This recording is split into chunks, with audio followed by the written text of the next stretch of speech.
Assalamualaikum warahmatullahi wabarakatuh. Nama saya Anela Utari Gunadi dari Program Studi Teknik Informatika Institut Teknologi Bandung dengan NIM 135230778. Di sini saya akan menjelaskan mengenai penerapan dan implementasi Singular Value Decomposition dan Quotient Similarity untuk akurasi mesin pencari teks.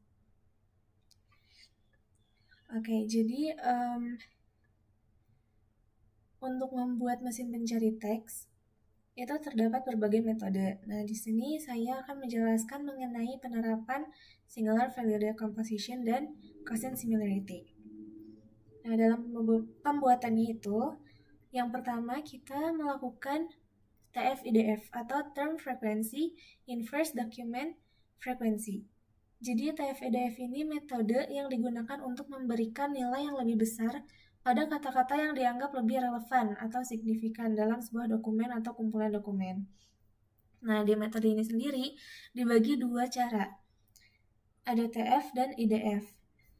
TF ini berfungsi untuk menghitung banyaknya suatu kata yang muncul dalam sebuah dokumen. Caranya itu atau rumusnya ini sebagai berikut. Jadi, membagi jumlah kemunculan kata atau FT, D dengan total kata yang ada di dalam dokumen. Sebagai berikut. Nah, untuk IDF, IDF ini berfungsi sebagai menurunkan bobot kata-kata yang sering muncul di berbagai dokumen, sekaligus memberikan bobot yang lebih besar pada kata-kata yang jarang ditemukan. Rumusnya itu adalah dengan membagi total dokumen dalam korpus dengan jumlah dokumen yang mengandung kata yang sedang dicari. Nah, tetapi jika kita menggunakan rumus ini, ada kemungkinan untuk error jika kita melakukan run di program, misal program Python. Karena misalnya di suatu dokumen tersebut tidak ada kata yang sedang dicari, maka DFT ini itu akan nol dan akan menyebabkan error. Jadi ada rumus yang sudah dimodifikasi dan sering digunakan dalam implementasi praktis untuk menghindari error pembagian nol, yaitu sebagai berikut. Log dari 1 plus N dibagi 1 plus DFT ditambah 1. Seperti itu. Nah, untuk menghitung TF IDF-nya ini adalah kita kalikan hasil TF dan IDF-nya. Seperti ini. Nah, setelah menghitung TF IDF, kita juga melakukan normalisasi terhadap TF IDF dengan menghitung panjang vektor TF IDF-nya terlebih dahulu dengan rumus L2 norm sebagai berikut. Lalu setelah dihitung norm dari suatu dokumen, kita melakukan normalisasi TF IDF dengan membagi hasil TF IDF dengan norm D yang telah dicari, yang telah dihitung. Lalu setelah kita menyelesaikan perhitungan TF IDF, kita lanjut ke Singular Value Decomposition. Jadi SVD ini sendiri adalah metode dekomposisi matriks yang memfaktorkan matriks A berukuran M kali N menjadi matriks U, matriks sigma, dan matriks V transpose. Nah, metode SVD ini digunakan dalam mesin pencari teks itu untuk mengidentifikasi kesamaan antar segmen kata. Jadi berfungsi untuk merangkum informasi dalam jumlah yang besar ke dimensi yang lebih kecil sehingga dapat menghilangkan informasi yang kurang signifikan tanpa mengurangi kualitas analisis. Nah, di sini matriks U ini merepresentasikan informasi tentang kata-kata yang dapat dianggap sebagai vektor dengan n dimensi, di mana n itu berukuran m kali n, di mana m adalah jumlah kata yang unik dan n adalah jumlah dimensi dari hasil dekomposisi. Untuk matriks sigmanya adalah matriks diagonal yang setiap elemen pada diagonalnya itu menunjukkan kekuatan hubungan antar dimensi tertentu dengan data. Jadi di matriks sigma ini kita dapat mengabaikan informasi-informasi yang kurang relevan. Nah, untuk matriks V transpose itu matriks ini menyimpan informasi tentang dokumen. Jadi setiap kolomnya itu mewakili sebuah dokumen sehingga informasi dokumen dapat dinyatakan sebagai vektor dalam n dimensi. Nah, selanjutnya kita menggunakan LSA atau Latent Semantic Analysis. LSA ini metode untuk metode dalam pemrosesan teks untuk melihat hubungan antara dokumen dengan kata-kata yang ada di dalamnya. Jadi LSA ini dapat menghubungkan kata-kata dan dokumen sehingga membantu memahami arti tersembunyi dari teks. Nah, misalnya dalam suatu artikel mengenai teknologi, kita tuh sering menjumpai beberapa kata yang sering ditemukan dalam artikel-artikel mengenai teknologi seperti teknologi, inovasi, AI, digital transformation, atau masih banyak lagi. Nah, LSA ini mengenali pola-pola seperti kata-kata ini untuk memahami konteks dan arti dari kata-kata tersebut. Jadi LSA ini dapat mengenali pola dari kata-kata tersebut memiliki makna yang hampir sama, yaitu mengarah ke teknologi. Seperti itu. Nah, cara mengimplementasikan LSA ini dengan melakukan dekomposisi matriks dengan metode SVD yang telah saya jelaskan sebelumnya. Jadi kita lakukan TF-IDF lalu menggunakan metode SVD itu untuk mengurangi dimensi agar lebih fokus pada hubungan utama antara kata dan dokumen sehingga hanya informasi penting yang ditampilkan seperti itu. Nah, setelah kita mengimplementasikan SVD dan LSA, kita dapat menghitung quotient similarity, yaitu langkah terakhir dari pembuatan mesin pencari teks ini. Quotient similarity ini adalah metode untuk mengukur tingkat kemiripan antara dua vektor dengan melihat arah keduanya tanpa memodulikan besarannya. Jadi rumusnya itu sebagai berikut: A dot B dibagi panjang vektor A kali panjang vektor B. Nah, nilai dari quotient similarity ini akan ada di antara -1 dan 1. Kalau misalnya nilainya itu 1, berarti kedua vektor itu mengarah ke arah yang sama atau sangat mirip. Nah, kalau nilainya 0, itu kedua vektor tidak memiliki hubungan arah atau tidak mirip sama sekali. Dan jika nilainya -1, itu kedua vektor berlawanan arah. Oke, kita masuk ke hasil dan pembahasan. Jadi saya melakukan penelitian, saya memiliki 3 buah dokumen, D1, D2, dan D3. Masing-masing dokumen itu berisi, D1 itu berisi Institut Teknologi Bandung adalah multi kampus yang berada di 4 tempat. D2 itu berisi Teknik Informatika adalah salah satu jurusan yang ada di Institut Teknologi Bandung. Dan D3 berisi jurusan Teknik Informatika berada di kampus Ganesha dan Jatinangor. Nah, misalnya pengguna ingin mencari suatu dokumen dengan masukkan query Teknik Informatika di Ganesha. Jadi kita akan mengimplementasikan langkah-langkah dimulai dari TF-IDF hingga quotient similarity. Jadi awalnya kita melakukan perhitungan TF-IDF terlebih dahulu. Nah, sebelum kita masuk ke rumus TF dan rumus IDF, kita melakukan lemmatization. Jadi lemmatization ini adalah tahap pre-processing text untuk menyederhanakan kata-kata ke bentuk dasarnya.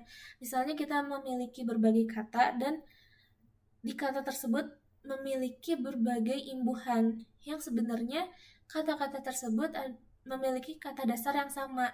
Jadi kita menghilangkan kata-kata imbuhan, menghilangkan imbuhan-imbuhan yang ada di setiap kata agar kita hanya terfokus kepada kata dasar yang dimiliki. Nah, dari ketiga dokumen itu, saya telah melakukan lemmatization, hanya ada satu kata yang memiliki imbuhan, yaitu imbuhan ber. Dan setelah dilakukannya lemmatization, kata tersebut menjadi kata dasarnya saja, yaitu ada. Nah, jadi total dari ketiga dokumen itu terdapat 19 kata. Dan kita akan menghitung TF, IDF dari ke-19 kata tersebut. Misal, dicontohkan di sini ada perhitungan kata institut pada setiap dokumen. Jadi kita memiliki informasi seperti ini. Lalu kita menghitung TF-IDF kata institut terhadap dokumen D1. Jadi awalnya kita menghitung dulu TF-nya dengan rumus yang telah saya jelaskan sebelumnya, didapatkan hasilnya 0,1. setelah itu lanjut kita menghitung IDF dengan menggunakan rumus yang telah dimodifikasi. Kita dapatkan nilainya 1,12. Lalu untuk menghitung TF-IDF-nya, kita kalikan hasil TF dan hasil IDF. Hasilnya adalah 0,112. Nah, lalu kita lakukan normalisasi TF-IDF. Kita hitung dulu normalisasi terhadap dokumen 1, hasilnya adalah 0,88. Lalu kita gunakan rumus TF-IDF.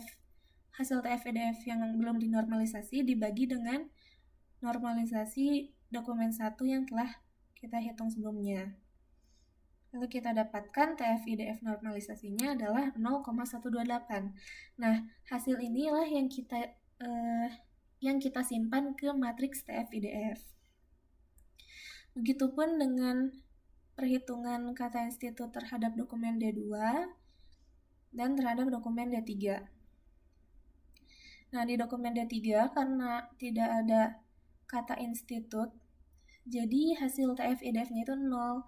Nah, karena hasil TF-IDF-nya itu 0, jadi kita tidak usah menghitung normalisasi dari TF-IDF-nya. Nah, ini adalah hasil perhitungan TF-IDF dari 19 kata terhadap ketiga dokumen. Nah, untuk implementasi pada Python, saya membuat 3 fungsi untuk menghitung TF-IDF ini. Jadi fungsi yang pertama itu ada compute_TF. Di compute_TF ini kita menghitung TF dengan menggunakan rumus melakukan iterasi dengan membagi setiap kata per total kata yang ada di dokumen tersebut lalu dinormalisasi. Nah, untuk fungsi compute_IDF ini kita menghitung IDF dengan rumus yang telah saya jabarkan sebelumnya. Untuk fungsi compute_TF IDF ini kita mengalihkan hasil TF dan hasil IDF. Seperti itu. Nah, ini adalah output yang dihasilkan. Output yang dihasilkan itu berupa matriks TF-IDF. Nah, matriks TF-IDF inilah yang akan digunakan untuk langkah selanjutnya, yaitu implementasi SVD dan LSA. Jadi pada SVD, matriks yang akan didekomposisi adalah matriks hasil matriks TF-IDF. Jadi kita lakukan matriks TF-IDF ini didekomposisi menggunakan SVD. Nah, saya menggunakan implementasi program Python seperti ini. Jadi saya memanfaatkan library yang ada di Python. Caranya adalah dengan menggunakan fungsi sebagai berikut. Untuk melakukan dekomposisi matriks TF-IDF dan menjadi 3 komponen, yaitu matriks U, matriks sigma, dan matriks V transpose. Nah, matriks U ini didapatkan dengan memanggil svd.fitTransform. Matriks sigma ini didapatkan dengan memanggil fungsi svd.singularValues, dan matriks VK ini, VTranspose ini didapatkan dengan memanggil fungsi svd.components. Berikut adalah output yang dihasilkan. Akan menghasilkan 3 matriks. Yang pertama matriks U, yang kedua matriks sigma, dan yang ketiga itu matriks V transpose. Nah, setelah kita dapatkan ketiga matriks tersebut, kita dapat menghitung quotient similarity-nya. Tetapi sebelum kita masuk ke rumus quotient similarity yang sebelumnya sudah saya bahas, kita harus menghitung proyeksi query dan setiap dokumen ke ruang laten dengan rumus sebagai berikut. Jadi kita hitung dulu setiap proyeksi query dan dokumen ke ruang laten, lalu kita dapat menghitung quotient similarity-nya. Nah, untuk implementasi pada program Python, itu saya membuat fungsi compute query TF-IDF. Di sini fungsi ini untuk menghitung TF-IDF dari query-nya. Lalu setelah itu saya memanggil fungsi np dot ini untuk menghitung proyeksi query ke ruang laten. Lalu dengan cara yang sama, saya memanggil npdot untuk menghitung proyeksi setiap dokumen ke ruang laten. Nah, hasil dari key laten atau query laten dan dokumen di ruang laten itu sebagai berikut. Jadi ini hasil setiap vektor proyeksinya. Nah, dari hasil ini kita dapat menghitung quotient similarity-nya dengan rumus QLAT.DLAT per panjang atau magnitud QLAT dikali panjang dari DLAT. Nah, ini ada untuk dokumen D1, berarti kita melakukan dot product antara vektor QLAT yang ini dengan D1 lat yang ini. Kita lakukan dot product, hasilnya adalah 0,025, lalu dibagi dengan panjang masing-masing QLAT dan dokumen 1 lat. Hasilnya adalah 0,135. Lalu dengan cara yang sama, kita menghitung quotient similarity untuk dokumen D2 dan untuk dokumen D3. Lalu kita dapatkan hasil quotient similarity antara query dengan setiap dokumen ini sebagai berikut. Jadi hasil quotient similarity query dan D1 itu adalah 0,135. Hasil query dan D2 itu quotient similarity-nya 0,544. Dan hasil quotient similarity query dan D3 itu 0,892. Seperti yang telah saya jelaskan sebelumnya, hasil quotient similarity yang paling mendekati angka 1 itu adalah menyatakan dua vektor tersebut memiliki arah yang sama, yaitu sangat mirip. Jadi, kalau kita lihat dari sini, kita dapat menyimpulkan bahwa quotient similarity query dengan dokumen yang hasilnya mendekati angka 1 itu ada pada query dan D3. Quotient similarity antara query dan D3. Ini output dari implementasi program Python-nya. Jadi di sini kita dapat simpulkan query yang paling akurat, yang paling mendekati angka 1 itu adalah ada pada perhitungan query dengan D3, yaitu dengan nilai segini, atau kita dapat bulatkan menjadi 0,892. Nah, jadi query teknik informatika di Ganesha itu memiliki kesamaan kosinus paling dekat dengan dokumen D3 yang berisi jurusan teknik informatika berada di kampus Ganesha dan Jatinangor.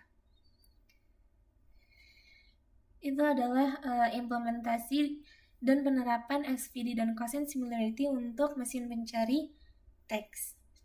Terima kasih. Wassalamualaikum warahmatullahi wabarakatuh.